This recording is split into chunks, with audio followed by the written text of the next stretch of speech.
6 laporan. Karena 6 barang bukti toh. Beda kronologinya, tapi terkait semua. Objek laporan itu terkait laporan saya yang pertama, yang masalah simbol. Kemudian saya coba menambah bukti-bukti dan alhamdulillah saya ada 6 bukti yang kemudian menjadi laporan kedua yang keseluruhan dari bukti-bukti ini sangat-sangat terkait adanya perintah melalui oknum-oknum ASN yang kemudian menjadi penyalahgunaan wewenang dan jabatan sebagai aparatur negara. Yang dilapor siapa, Pak? Jadi yang saya lapor itu mulai dari Bapak Bupati Sinjai, kemudian Kabak Humas, Kabak Perhubungan, Kadis Perhubungan, Kepala Puskesmas Manipi dengan Pulau 9, beserta pegawainya yang sempat ada fotonya, Kadis Perhubungan dan ada oknum pegawainya juga. 2 caleg dari Golkar dan Gerindra yang kebetulan alat peraganya yang kemudian dijadikan bahan sosialisasi. Kalau yang pejabat ini berapa orang semuanya? Pejabat Pemkab? Saya belum sempat hitung tadi karena ada beberapa dinas. Berapa laporan yang masuk ini hari? 6 laporan ya? 6 laporan. Seperti apa laporannya itu, Pak? Semua laporannya itu terlapor. Nanti kita lihat perkembangannya. Ya, ada saya lihat tadi laporan terkait di Rujab ya. Ya. Apa ada temuan apa di sana itu, Pak? Yang jadi temuan di Rujab itu adanya penyalahgunaan fasilitas negara, ada pembiaran, dan sudah pastilah ada yang menyuruh. Ada foto ya? Ada. Ya. Ada foto salah satu oknum pegawai Dinas Perhubungan yang lagi sortir salah satu alat peraga caleg. Di Rujab itu, Rujab rumah jabatan. Di rumah jabatan. Jadi dugaan pelanggarannya beda-beda, Pak? Beda-beda. Nah, Tadi ada juga sempat saya lihat itu laporan untuk Panwas yang apa betul itu, Pak? jadi Panwas pelanggarannya itu mendampingi salah satu caleg provinsi dalam sosialisasi. Terus sebagai pelapor, Pak, sempat melaporkan Bupati memberikan simbol. Nah, Bagaimana Anda mengetahui bahwa Panwas memeriksa Bupati tersebut di Rujab? Gimana tanggapan Anda, Pak? saya sangat kecewa dan bahkan laporan kedua saya ini sangat kecewa kembali. Kenapa? Orang yang melapor justru berarti dipersulit, harus mengikuti administrasi, sedangkan orang yang diminta keterangan di rumah jabatan. Aturan dari mana itu?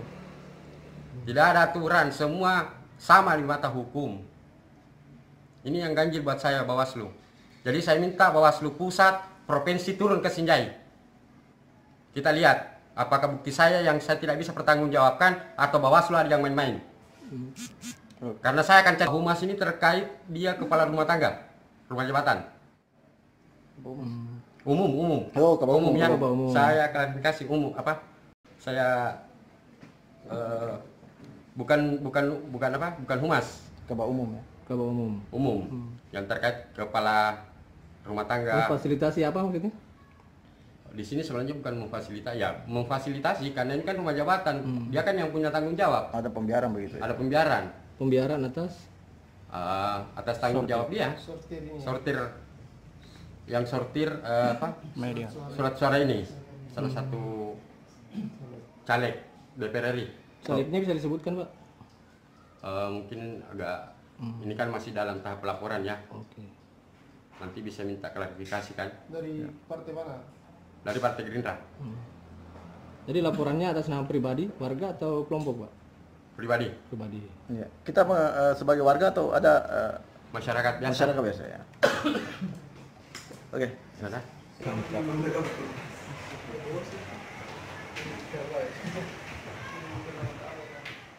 Yang udah terima, Pak, laporan ini di warga, Pak? Apa-apa aja, Pak, yang dilapor warga ini, Pak?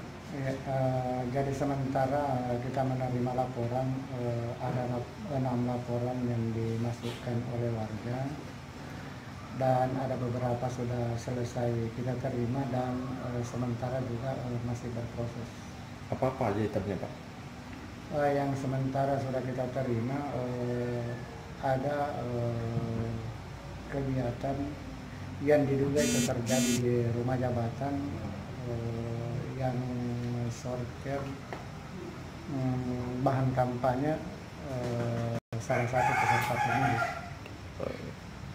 Kemudian yang kedua ada juga semacam percakapan di WA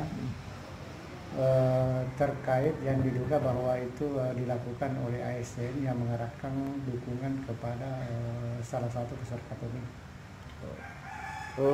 Terkait laporan sebelumnya Pak, mengenai laporan Bupati dan beberapa dinasnya, gimana tuh Pak hasil pemeriksaannya? Jadi sampai hari ini kita sudah memeriksa semua, melakukan klarifikasi baik itu pelapornya, saksinya, dan terlapornya. Dan insya Allah paling lama tanggal 26 itu pada hari Selasa kami sudah harus menaikkan ke pembahasan kedua untuk menentukan apakah memenuhi unsur atau tidak. Tadi juga ada saja laporannya yang warga ini terkait adanya dugaan keterlibatan Panwascam. Bagaimana tanggapan kita? Ya, saya kira memang yang sementara diterima di dalam memang saya melihat juga bahwa ada salah seorang dari Panwascam itu yang dilaporkan yang diduga ada atau mendampingi kegiatan peserta pemilu dalam melakukan sosialisasi atau kampanye. Terkait dengan semua laporan ini, tindakan Bawaslu ke depan seperti apa? Yang pasti bahwa kami harus melakukan kajian awal terhadap 6 laporan ini paling lambat itu 2 hari kerja untuk menentukan apakah terpenuhi unsur atau terpenuhi syarat formal dan materinya. Kemudian jika ini mengandung tindak pidana pemilu maka 1 kali 24 jam harus kami masukkan pembahasan pertama di sentra gakum. Berarti mereka yang dilapor ini kembali akan dipanggil begitu? Iya, setelah laporan dinyatakan memenuhi syarat formal dan syarat material.